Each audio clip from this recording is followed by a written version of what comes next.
Okay. Hello, my self Govind Kumar Rahul और आज हम देखेंगे कंपोजिट रिलेशंस क्या होते हैं। गाइस इस पे न्यूमेरिकल्स पूछे जाते हैं, कम से कम 2 नंबर्स के या 5 नंबर्स के, तो न्यूमेरिकल्स है ही हमारे पास। तो देखते हैं कंपोजिट रिलेशंस क्या होते हैं। ठीक है गाइस, देखिए इसको जो प्रॉपर डिफिनीशंस हैं वो तो मैं आपको दे दूंगा, लेकिन थोड़ा सा हम इसको देखते हैं प्रैक्टिकली क्या है ताकि आप इसे बेटरली समझ लें। मान लीजिए कि ए और बी हमारे दो सेट हैं, नॉन इम्पटी सेट्स हैं। ठीक है, ए और बी हमारे पास दो नॉन इम्पटी सेट्स हैं। ठीक है, तो और आर हमारा एक रिलेशन है जो कि ए और मैं लिख देता हूं, if A and B are two non empty sets.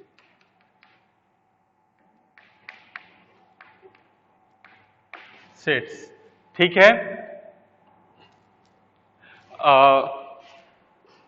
A B C, sorry, A B C, if A B and C are three non-empty sets,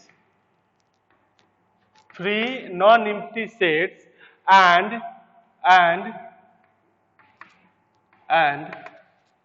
R is a relation from A to B.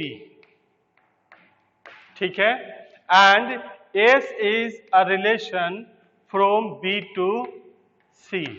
ठीक है, ध्यान से देखना। मान लीजिए कि हमारे पास A, B और C करके 3 नॉन इम्पटी सेट्स हैं, जिसमें कि एक रिलेशन R है जो कि A से B पे एग्जिस्ट करता है, दूसरा रिलेशन S है जो कि B टू C पे एग्जिस्ट करता है। देन हमारे पास जो कंपोजिशन है उस कंपोजिशन को हम क्या लिखते हैं, R composition, S composition R, इसको हम लिखते हैं एस कंपोजिशन आर।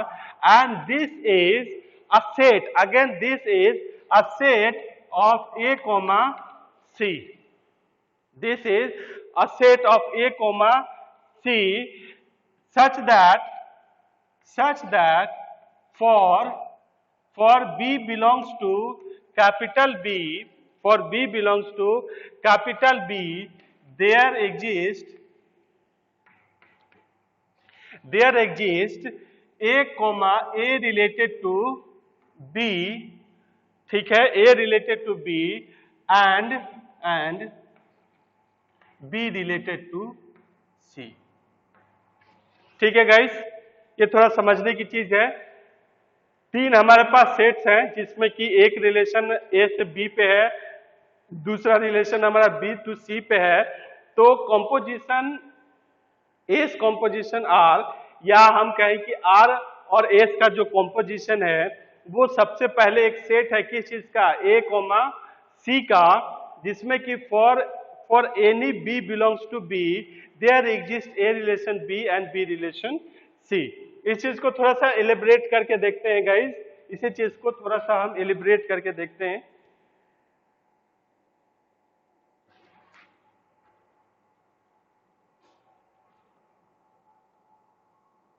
ठीक है, या इसी चीज को हम देख सकते हैं कि मान लीजिए कि A comma B belongs to R, ठीक है, या हमारे पास B comma C belongs to S, implies करे कि A comma C belongs to S composition R. ठीक है, ये बिलोंग करे एस कंपोजिशन आर। तो गाइज ये चीजें हैं, ठीक है, ये कंपोजिशन है। इस चीज को हम कैसे लिखते हैं, मान लीजिए कि सपोज एक सेट है हमारे पास ए, ठीक है, जिसमें कि हमारे पास क्या है 1, 2, 3, ठीक है, एक बी है जिसमें कि 4, 5 करके एक सेट है, एंड सी है जिसमें कि हमारे पास सपोज 6, 7 करके एलिमेंट्स पड़े हुए। ठीक है, एक हमारे पास आर है जिसमें कि आर क्या है, सपोज मान लीजिए कि हमारे पास क्या है, इस आर में 1, 4 पड़ा है और हमारे पास क्या पड़ा है 1,5 पड़ा है। ठीक है, हमने इससे इसका क्या किया मल्टीप्लिकेशन ले लिया। ठीक है, चलो हमने एक एस बनाया, इसमें एस क्या है कि हमारा 4 जो है वो 4 क्या है हमारे पास 6 से है, 4 हमारा 6 से है एंड हमारे पास 6 क्या है 7 से है, और 5 हमारा 6 से है एंड 5 हमारा 7 से। ठीक है, ये हमारे पास दो क्या हो गए रिलेशंस हो गए, जो कि ए से बी पे आर हमारा है और बी टू सी पे हमारे पास क्या है, ये क्या है हमारा ए टू बी पे है एंड ये हमारा बी टू सी पे है। ठीक है, तो अगर इस चीज को देखा जाए तो हमारे पास जो कॉम्पोजिशन होगा वो कॉम्पोजिशन क्या है, this is R composition S.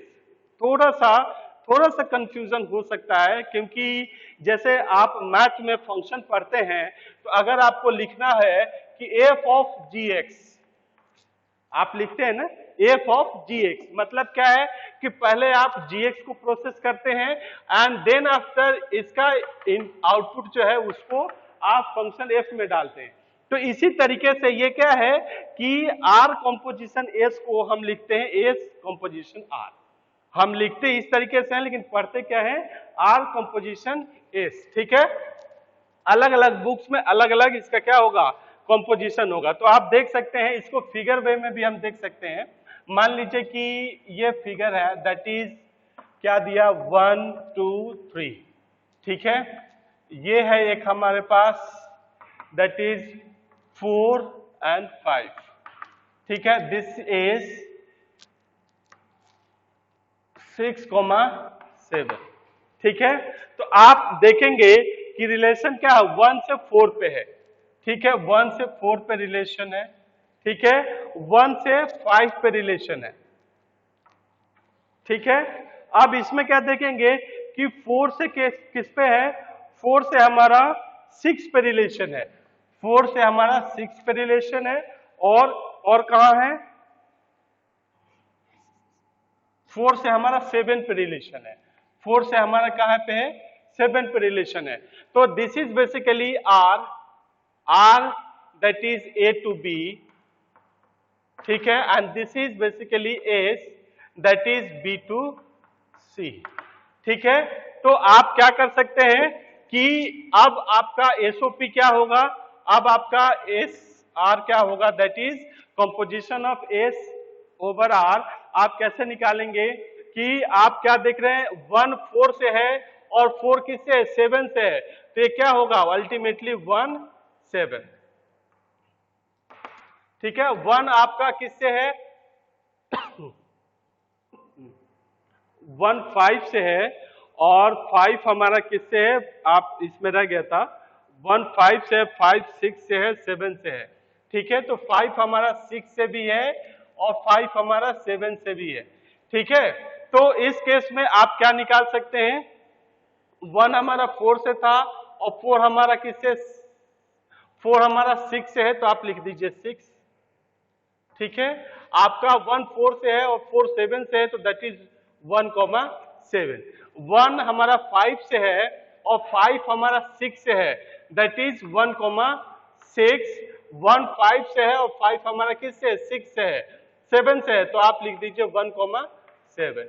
That is 1 S R composition है। और आप इस चीज को सिंपली इससे आप निकालने का तरीका क्या है कि आप क्या देख रहे हैं, एक हमारा किससे है 4 से है, तो आप इसमें देखिए 4 किससे है 4 हमारा 6 से है, तो आप क्या कीजिए ये वाले कॉमन एलिमेंट्स को आप उठा लीजिए। ठीक है, अब आप अगेन देख रहे हैं कि एक 4 से है, तो फिर 4 इस पे कहां है 7 से है, तो आप फिर एक बार इसको फिर क्या करेंगे एक और आप 7 को कॉम्बिनेशन में ले लेंगे। ठीक है, अब आप देख रहे हैं अब 4 किसी से नहीं है, अब इसमें देख रहे हैं एक 5 से है और 5 हमारा किससे है 6 से है, तो आप क्या कीजिए इसका कॉम्बिनेशन आप इस तरीके से ले लीजिए। ठीक है, अब अगेन एक 5 से है और इसमें 5 किससे है 7 से है, तो आप क्या कीजिए अगेन आप इस चीज को 7 को आप अपने काउंटर में ले लीजिए। तो आप डायरेक्ट भी इस चीज को लिख सकते हैं 1,6 1,7 1,6 चूंकि इसमें 2 बार है तो हम 6 रिपीट नहीं करेंगे बिकॉज रिपीटिशन नहीं होगा, और 1,7 भी बार बार रिपीट नहीं होगा। दैट्स वाई ये 1,6 एंड 1,7 ही होगा अल्टीमेटली। दैट इज 1,6 हमने ले लिया, ठीक है, 1,7 हमने ले लिया।